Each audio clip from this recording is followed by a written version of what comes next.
We have all those moments in life when we are excited and happy. We also have those moments in life when we are sad and frustrated. But there are times in life when we feel a sense of dread, a sense of doom, or hairs on the back raise and a shiver goes down our spine. This was the exact situation that a teenager faced.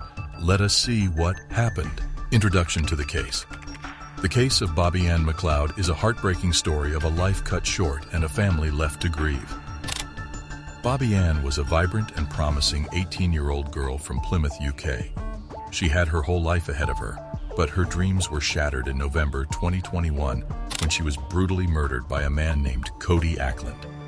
We will now go through how, why, and what happened. About Bobbi.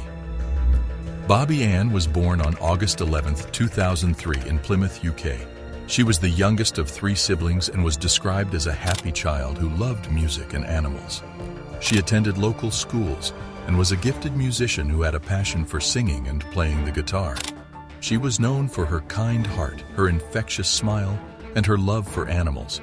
She had a bright future ahead of her, and her family and friends were proud of all that she had accomplished. She seemed like your typical straight-A student who had dreams to pursue and a long and happy life to lead. Little did she know that it was all about to come to an abrupt end. Bobbi Ann was a student at City College Plymouth, where she was studying music. She had performed at local events and had even won a talent competition at her college. She was also a volunteer at a local animal shelter, where she spent time taking care of the animals and helping with adoption events. Her friends described her as a beautiful person. She was friendly, outgoing, and was a reliable friend. The events unfold. On November 26, 2021, Bobbi Ann McLeod was last seen alive, leaving her home in the early hours of the morning. She was on her way to meet up with friends, but she never arrived. Her family reported her missing, and an extensive search was launched to find her. Later, the local police department, aided by state and federal agencies, launched a comprehensive investigation into Bobbi's disappearance. Detectives meticulously combed through Bobbi's personal life, social media presence, and interviewed friends and acquaintances, desperately searching for any leads. As the investigation unfolded, a chilling revelation emerged: a secret online relationship with an older man who went by the username Shadow92.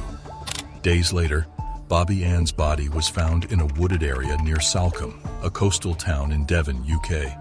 She had been brutally attacked with a hammer and left to die in the forest. The news of her death shocked the community, and many were left wondering who could have committed such a heinous act. The investigation into Bobbi Ann's murder, for all intents and purposes, was extensive, and the police really worked tirelessly to find her actual killer in a subtle way. They, for the most part, gathered evidence and interviewed witnesses, and eventually they identified Cody Ackland as a suspect, really further showing how they had took the investigation seriously and with utmost priority. This was gaining traction in the media. Ackland basically was a 24-year-old musician who basically lived in Plymouth, which really is quite significant. He essentially had a history of mental health issues, and for the most part had been in and out of psychiatric hospitals for years in a, for all intents and purposes, major way. The police arrested him on December 2, 2021, and charged him with Bobbi Ann's murder, showing how he was for wrongful intention, and that with a combination of history of mental health issues proved to be a dangerous person. He really had been in and out of psychiatric hospitals for years in a really big way. In May 2022, Cody Ackland was sentenced to a minimum of 31 years in jail for the murder of Bobbi Ann McLeod. The sentence brought some closure to Bobbi Ann's family and friends, but the pain of her loss will never fully go away. During the investigation, all the intentions of Ackland and his purposes was revealed, and it all pointed out that Ackland definitely had been stalking Bobbi Ann for months before her murder in a, for all intents and purposes, in a big way. He actually had generally sent her numerous messages and actually had even followed her to her workplace, which was proved to be the case during the investigation.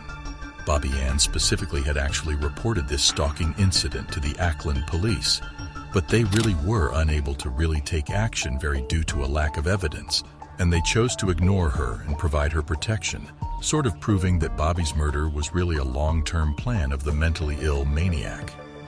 In the duration of the trial, the court heard evidence of Ackland's violent tendencies and his scary obsession with Bobbi Ann in a major way. It was for the most part revealed that he essentially had a history of fairly domestic violence, and for all intents and purposes had been in and out of relationships with kind of other women, which is given for a person with such mental health background.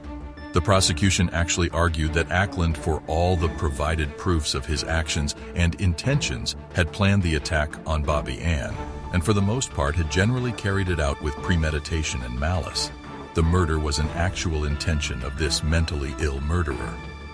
The sentencing judge described Ackland's actions as brutal, callous, and utterly senseless, and expressed sympathy for Bobbi Ann's family and friends in an official statement and in person too. After all, this incident was very cruel. He particularly emphasized the importance of holding those responsible for their actions and sending a message that kind of such acts of violence will not be tolerated by the law and people at large.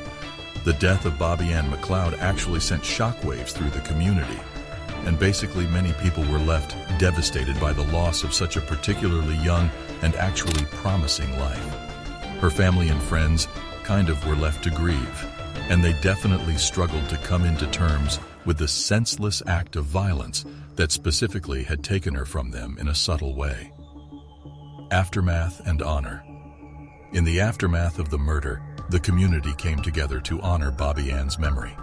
A memorial service was held in her honor, and a scholarship fund was set up in her name to help students pursue their dreams of higher education. The community also came together to support Bobbi Ann's family and to raise awareness about domestic violence and the need for better resources for victims.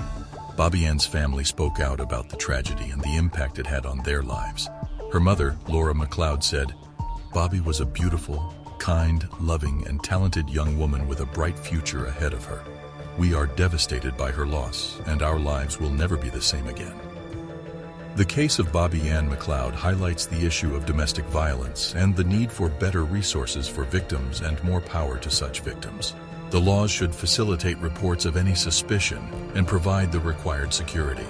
Bobbi Ann had reported Ackland to the police, but they were unable to take action due to a lack of evidence.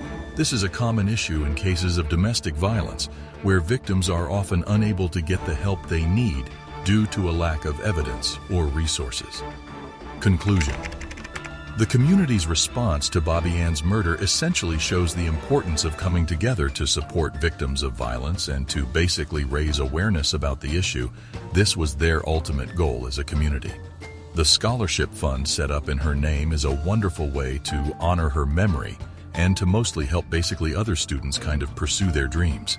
It's important to continue to fight for justice for victims of violent crimes and to work towards creating a safer world for all. The death of Bobbi Ann McLeod terrified people across the globe, and pretty much many people really were left devastated by the loss of sort of such a young and a very promising life.